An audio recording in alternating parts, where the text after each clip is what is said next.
Doctor BR Ambedkar జిల్లా రామచంద్రపురంలో 5వ తరగతి చదువుతున్న రంజితను హత్య చేసిన నిందితుడిని కఠినంగా శిక్షించాల్సి డిమాండ్ చేస్తూ పీడీఎస్యు విద్యార్థి సంఘం ఆధ్వర్యంలో స్థానిక పాఠశాలల విద్యార్థులతో భారీ ర్యాలీ నిర్వహించారు. ఈ సందర్భంగా విద్యార్థి సంఘం నాయకుడు సిద్ధు మాట్లాడుతూ ఈ నెల 4వ తేదీన భాష్యం పాఠశాలలో చదువుతున్న 10 ఏళ్ల చిన్నారి రంజిత హత్య కేసు నిందితుడు వెయ్యిల శ్రీనివాస్ను కఠినంగా శిక్షించాలని అన్నారు. ఇదే విధంగా రాష్ట్రంలో అనేక చోట్ల బాలికలు మహిళలపై అత్యాచారాలు హత్యలు పెరిగిపోతున్నాయని ప్రభుత్వం వెంటనే వీటిని అరికట్టే విధంగా చర్యలు చేపట్టాలని ఆయన డిమాండ్ చేశారు. సహాయ కార్యదర్శి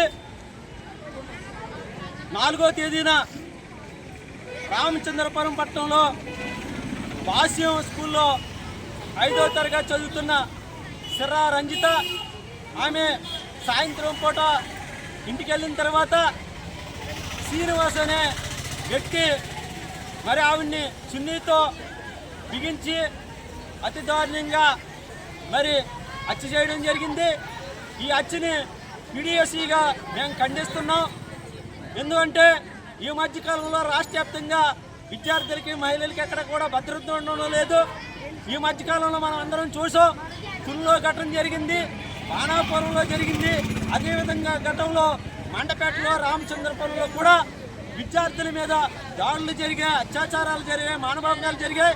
అదేవిధంగా చాలా చోట్ల మరి విద్యార్థులను బాలికలను కూడా అతి దారుణంగా చంపేస్తున్నారు.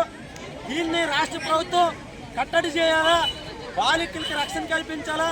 ఎందువల్లంటే శ్రీనివాస్ అనే నిందితుడు మరి ఆయన నేను దొంగతనానికి వెళ్ళి ఇలా చేశానని సభ్య సమాజాన్ని తొలగించుకునే వ్యవహారం ఉంది. ఇది మేము తీవ్రంగా ఈ ఘటనను ఖండిస్తున్నాము. అదేవిధంగా సిర్రా రంజిత్ కుటుంబానికి